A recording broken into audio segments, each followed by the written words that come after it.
The lawyer's office was quiet except for the soft sound of the air conditioning and my grandmother tapping her nails on the big wooden table. I sat still, keeping my face calm, while Mr. Davidson, our family lawyer, finished reading my grandparents' will. When he was done, he adjusted his glasses and said, "As for our adopted granddaughter, Megan Mitchell, she will receive nothing from the estate because she is not related by blood. I am Megan Mitchell. At 28 years old, I was being cut out of my family's history just because I was adopted. It's nothing personal, dear," my grandmother Margaret said, though her smirk said otherwise. The Mitchell fortune must stay in the real family. Across the table, my cousins, Austin and Gloria, struggled to hide their excitement. The $40 million estate would now be mostly theirs, with smaller amounts given to other relatives. "I understand," I said quietly, gathering my things. "Is there anything else, Mr. Davidson?" The lawyer shook his head, looking uncomfortable. He had known me since I was a baby and had seen my parents raise me as their own. But now, with both of them gone, killed in a car accident 3 years ago, there was no one left to stand up for me. As I stood up to leave, my grandmother spoke again. "Oh, and Megan, you'll need to move out of the guest house by the end of the month. It belongs to the Mitchells." I turned to face her, meeting her cold blue eyes. Of course, I wouldn't want to intrude on the real family. The guest house had been my home for a year while I took care of my grandfather before he passed. My grandmother barely let me see him, always saying he was too tired or too sick. But during one of my rare visits, my grandfather had secretly given me something, a key and a note with an address. At the time, I didn't know what it meant. Now, as I walked out into the bright Texas sun, I pulled the crumpled note from my purse. The address led to a storage unit outside Houston. Underneath it, my grandfather had written in shaky handwriting, "Your mother left this for you. The real story is inside." My birth mother. I never knew her name. My adoption was closed and all records were sealed. My parents had only told me that she was young and wanted me to have a better life. I drove to the storage facility, my grandmother's words ringing in my head, "Not really part of this family." The place was old, nothing like the modern storage units in Houston. An elderly man sat behind the counter, reading a worn-out book. "Can I help you?" he asked. I showed him the key and address. "I'm looking for this unit. It was rented about 28 years ago." He adjusted his glasses and looked at the key. "Ah, Unit 247. Pay for 30 years in advance. You must be the daughter." My heart skipped a beat. "You remember?" He nodded. "Hard to forget. Young woman, about 20 years old, paid in cash. Said one day her daughter would come with the key. That must be you." "Yes," I whispered. "That's me." Unit 247 was at the back of the facility. My key fit perfectly, and the lock turned easily even after all these years. Inside, everything was neatly packed. Boxes lined the walls, each labeled in careful handwriting. I opened the first box. It was full of papers, letters, documents, photographs. On top was an old envelope with my name on it. "My dearest Megan, if you're reading this, you found your way here. My name is Catherine Edwards, and I am your birth mother." But that's not the whole story. There's something you need to know about yourself and the Mitchell family. My hands trembled as I read on. Catherine Edwards had worked for Mitchell Industries in the early 1990s. She was smart, ambitious, and caught the attention of the CEO, my grandfather, Robert Mitchell. "The affair lasted 6 months," she wrote. "I was young and believed him when he said he'd leave his wife. When I got pregnant, everything changed. He saw me as a threat. He offered me money to go away, to have an abortion. When I refused, the threats began." The next box held proof, letters, recordings, bank statements. My grandfather had set up an entire plan. Catherine would give up her baby for adoption, tell no one who the father was, and disappear in exchange for money. I stared at the evidence, my whole life suddenly making sense. I hadn't been left out of the will just because I was adopted. I had been erased because I was a Mitchell by blood. The baby, me, was meant to be adopted by Robert Mitchell's son and his wife, who couldn't have children. "Your parents, John and Mary Mitchell, never knew the truth," Catherine wrote in her letter. "They were good people who wanted a child more than anything. Robert made sure everything looked like a normal adoption. They gave you the love and life I couldn't." But Catherine hadn't disappeared. For 28 years, she had been collecting proof, not just about my real father, but about the Mitchell family's darkest secrets. Corporate fraud, tax evasion, years of hidden crimes that built their fortune. I regret my part in all of this, she admitted. I was young and scared, and I let them control me. But I never stopped watching. I never stopped gathering evidence. Everything you need to prove who you are and what they've done is in these boxes. I sat for hours reading paper after paper. The truth was shocking. I wasn't just an adopted outsider. I was Robert Mitchell's granddaughter, more connected to the family than my cousins, Austin and Gloria. Some documents even suggested they might not be Mitchells at all. My phone buzzed. A text from my grandmother. Don't forget, end of the month. The guest house needs to be cleared out. I stared at the message, then back at the stacks of evidence. My grandfather's last gift wasn't just a key. It was the truth, and with it, the power to take back my place in the family. The question was, what would I do with it? For the next week, I sorted through every box. Catherine had been careful and incredibly smart. But the biggest shock came when I found a hidden compartment at the back of the storage unit. Behind a false panel, there was a laptop and stacks of hard drives, all labeled with dates. Catherine hadn't just collected evidence. She had continued tracking the family for years, using secret contacts and surveillance. My phone buzzed again, another text from my grandmother. The movers will be at the guest house tomorrow at 9 a.m. Be ready. I looked around my small living room, already packed up in boxes. For 3 years, I had lost everything. My parents, my place in the family, and now my home. But this time, I didn't feel helpless. For the first time, I had power. That night, I called the only person I could trust, Michael Chin, my father's old friend and the former CFO of Mitchell Industries. He had quit after my parents died, saying he couldn't be part of the company's corruption anymore. No one had believed him. Megan, he answered, his voice kind but worried. Are you okay? I heard about the will. I need your help, Uncle Mike. I said, using the name I had called him since childhood.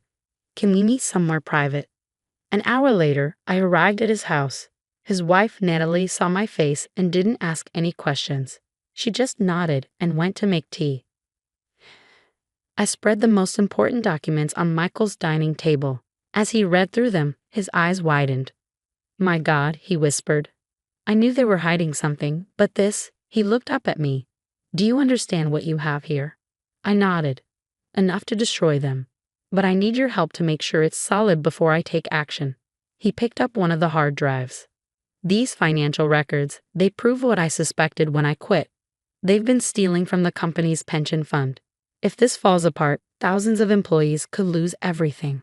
That's why we need to expose it now, I said, before it's too late. Over the next few days, Michael helped me sort through the evidence. He brought in a forensic accountant and a lawyer who specialized in corporate fraud. Everything had to be airtight, because the Mitchells wouldn't go down without a fight. At the same time, I moved out of the guest house. My grandmother sent an email to the whole family, proudly announcing that the adopted outsider was finally gone. She had no idea that I was spending my days meeting with federal investigators, SEC officials, and reporters, carefully preparing to expose everything. The files on Catherine's laptop revealed a tangled web of fake companies, hidden accounts, and illegal transactions. My grandparents weren't just protecting the Mitchell name. They were protecting a fortune built on lies and theft. One afternoon, as I was reviewing documents with Michael, my cousin Austin showed up at his house unexpectedly. Well, he smirked. Already planning your revenge, Megan? How pathetic. I calmly gathered the papers and put them in my bag. What do you want, Austin? Grandmother sent me with a message. Back off. Whatever you think you're doing, you won't win. I stood up, meeting his gaze. And what exactly am I doing, Austin? His smirk faded for just a second. We know you've been asking questions, meeting people. It stops now. Or what? I stepped closer. You'll cut me out of the will. Take my home. Oh wait, you already did that. For the first time, I saw doubt in his eyes. He wasn't used to this version of me, the one who didn't back down. Just remember who you're dealing with, he said, trying to sound threatening. The Mitchells know how to handle problems. After you left, Michael turned to me. They're getting nervous. We need to move faster. That evening, I got an encrypted email from one of Catherine's old contacts at Mitchell Industries. The company was about to announce massive layoffs to cover up the missing pension funds before anyone noticed. I made one last visit to the storage unit, gathering the final pieces of evidence. As I locked up, the elderly manager approached me. "Your mother left something else for you," he said, handing me an envelope. "She told me to give it to you once you'd had time to go through everything else." Inside was a single photograph. Catherine holding me as a newborn, tears on her face. On the back she had written, "Remember who you are. You're stronger than all of them." The day of reckoning arrived on a bright Monday morning. I sat in the Mitchell Industries boardroom, not as an outsider, but as the key witness in a federal investigation. At that same moment, FBI agents were raiding Mitchell properties across the country. SEC officials were searching company servers. And then my grandmother walked in, escorted by federal agents. For the first time, there was no smug smile on her face, just shock and disbelief. She looked at me sitting next to the lead investigator, and for the first time in my life, I saw fear in her eyes. "What is the meaning of this?" my grandmother demanded, her voice shaking. "Megan, what have you done?" "Please take a seat, Mrs. Mitchell," the FBI agent said firmly. "We have questions about Mitchell Industries' financial activities." Austin and Gloria were brought in next, along with other family members and executives. One by one, they entered the room, their shock growing as they saw me sitting there. Their lawyer, already sweating, flipped through the thick file of evidence. Before the questioning started, I stood up. "There's something you all need to know." I pulled out the DNA test results we had run using samples from Catherine's storage unit. It turns out I am a Mitchell by blood. Grandfather made sure of that when he arranged my adoption, to cover up his affair with Catherine Edwards. The room exploded in chaos. My grandmother went pale as the truth sank in. Austin jumped up, shouting that it was all a lie, but the proof was undeniable. "That's impossible," my grandmother whispered. "Robert would never." "He did," I said calmly, "and then he spent the rest of his life watching you steal from the company he built. That's why he left me the key to Catherine's storage unit. He wanted me to expose the truth." For the next several hours, federal agents presented their case: pension fund fraud, tax evasion, and years of illegal activity. Catherine had documented everything, and now the Mitchell empire was crumbling. Gloria burst into tears. "You've ruined us," she shouted. "Your own family." I met her glare without flinching. "No, Gloria," I said. "You did that all on your own." "No," I said firmly. "You ruined yourselves. I'm just making sure the people you hurt get justice." The arrests came quickly. -15 family members and company executives were charged with fraud and other crimes. The company's stock crashed as the scandal made headlines, but I had planned for that too. With Michael's help, I worked with ethical investors to save the company. The stolen pension funds were restored by seizing hidden family assets, and a new leadership team took over. My grandmother and a few others took plea deals to avoid long prison sentences. Austin and Gloria fought the charges but were found guilty.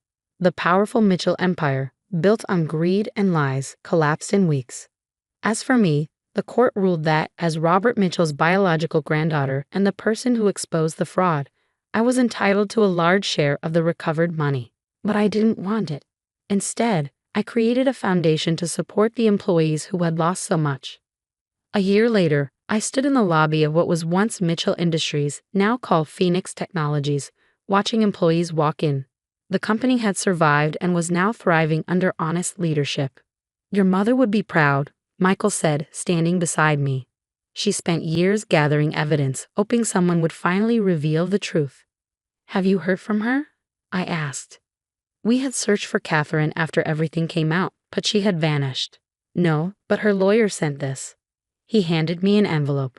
Inside was a letter, written in the same careful handwriting I had seen on all her documents. "My dearest Megan, by now, you know the whole truth. I'm sorry I couldn't be there to help you, but you needed to find your own strength. I spent the last 28 years making sure you had the proof to fight this battle when the time came. I'll always regret giving you up, but watching you grow from a distance, I know I made the right choice by leaving you those files. You did what I never could. You held the family accountable for their crimes. I'm getting older now, and my job is done. Just know that I love you, and I'm so proud of you. You didn't do this for revenge. You did it for justice. You're everything I hoped you'd be, and more." With love, your mother, Catherine. I folded the letter, thinking about everything that had led me here. The Mitchells thought they could erase me, hide the truth, and get away with their crimes. Instead, they destroyed themselves. That evening, I visited the storage unit one last time. The elderly manager was still there, taking care of the place like always. Closing it out, he asked as I handed him the key. Yes, I said with a smile. The truth is finally out. Your mother knew you'd come one day, he said. Told me you were the kind of person who fights for what's right. As I drove home, I thought about family, not the one that abandoned me, but the one I had built. Michael and Natalie, who never stopped supporting me. The employees who trusted me to fix what had been broken. And Catherine, the mother I never knew, but who gave me the tools to uncover the truth. My phone buzzed. A text from Michael. Board meeting tomorrow. Ready to keep changing the world. I smiled and typed back a response. The Mitchells had believed that family was only about blood and power. They never understood that real legacy isn't about wealth or status. It's about doing what's right, no matter what. And in the end, the daughter they tried to erase became the one who saved everything they nearly destroyed.